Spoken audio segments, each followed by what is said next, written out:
Welcome, Spartans. The battlefield has changed, and the Halo Studios is finally listening to the community again. A new chapter in the Halo saga began on February 4th. Get ready for Halo's latest Frontlines update, packed with new weapons, items, game modes, and so much more.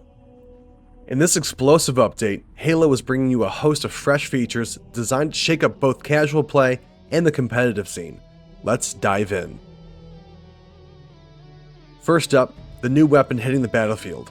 Introducing the Rod SPNKR, a heavy-duty rocket launcher reskinned for maximum devastation against vehicles and infantry. If you're like us and don't mind some of the overlooked details with the reskin of the SPNKR, this weapon has proven worthy of grabbing in squad battle. The team that controls this weapon controls the map. The Rod SPNKR should be shooting a radioactive rod, however, we do like the new look of the straight plasma charge. This has a faster rate of fire than the SPNKR, and thus a quicker damage proc on vehicles. Turn the tide of battle with a well-placed arc shot and watch as your enemies scramble for cover. For those of you grinding the season pass, Halo's got an ODST's treasure trove of new unlockables. From 4 new sleek armor sets to exclusive weapon skins, this season's pass is packed with rewards that will make you stand out on the battlefield.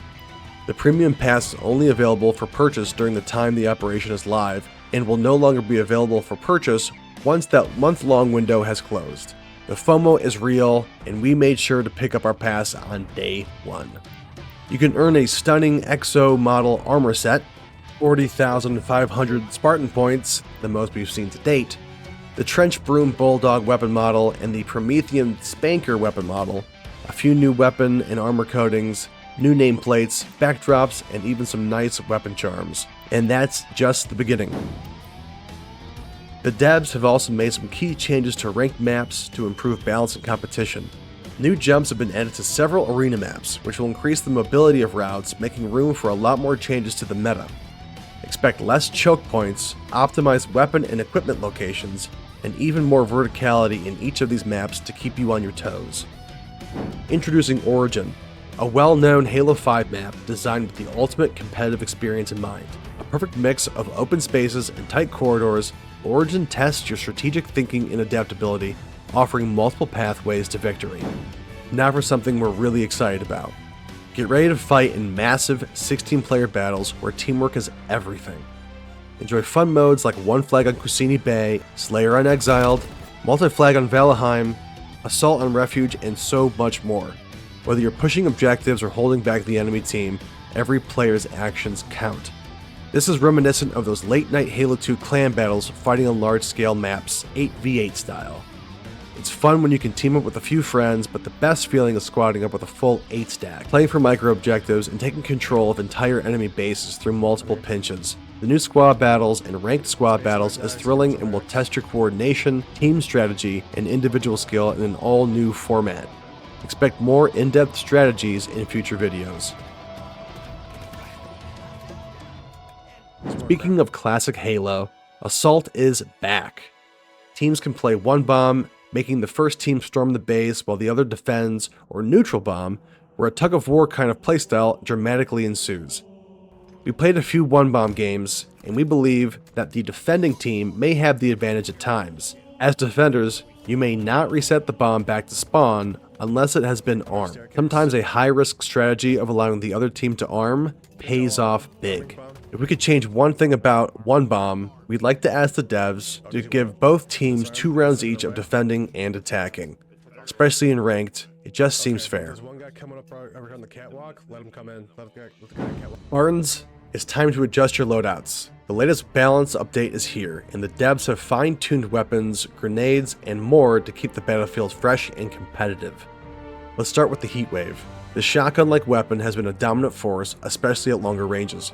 To address community feedback, the devs have made adjustments to its vertical shot. The projectiles will now spread more as they travel, reducing its effectiveness from a distance. On top of that, the rate of fire has been slightly reduced. Expect more balanced performance at medium to close range with a slower, more deliberate shot pace. Next up, the Stalker Rifle. This weapon has been gaining a lot of traction, especially after the bandit's rate of fire changes. To keep it in check, the devs are reducing its rate of fire ever so slightly, making sure it remains a powerful but not overpowering choice on the battlefield.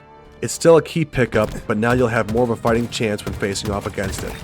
Moving on to one of our favorites, the Disruptor, a weapon that's been causing some issues at mid to long range. While it's great for EMPing vehicles, its effectiveness against Spartans at distance needed some adjusting.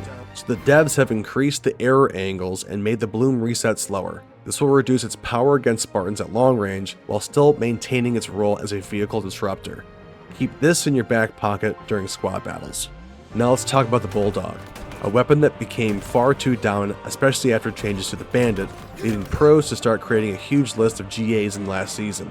The devs are dialing back its rate of fire and removing the headshot multiplier to bring it more in line with the rest of the sandbox. The Bulldog is still effective up close, but the changes ensure that it's not too overpowered in tight situations. We really like the changes made here. The shock rifle has been performing better than expected, particularly when fired from the hip, so the devs are bringing in tighter aim magnetism and reducing auto aim angles to make this weapon more skillful at longer ranges. Now, zooming in will be key for those long range shots, rewarding players who take the time to aim. You've probably heard Lucid talk on this. He's got to be stoked on this change particularly. Oh my god. Holy shit. The MA40 AR received a tuning in a previous update, but the devs have listened to our feedback. The initial shots will now have better accuracy, while the weapon's max bloom state when fully auto will be expanded. Plus, the headshot multiplier has been removed to balance things out. Get ready for more consistent shots early on, but a bit more challenge when firing at full auto. It might be time to bring back the burst fire meta. Now let's talk grenades. The devs have increased the bounciness of grenades to make them feel more responsive and dynamic, allowing for more creative plays. Expect them to bounce better off surfaces, making it easier to land those precise throws and not bounce back at you with those adjusted friction changes.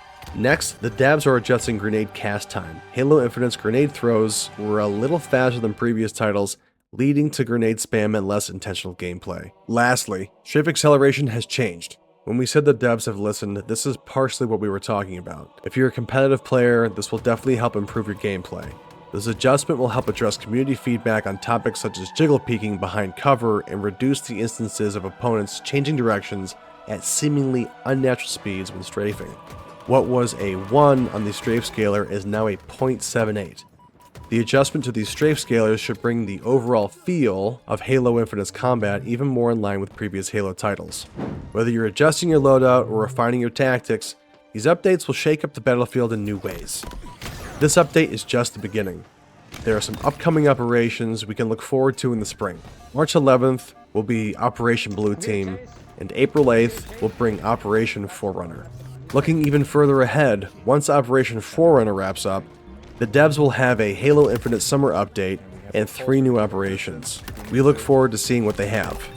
Alright, that's it, Spartans. Go download the update now and jump into the action. Don't forget to like, subscribe, and comment below how you're enjoying the new update. Until then, we'll see you in the arena.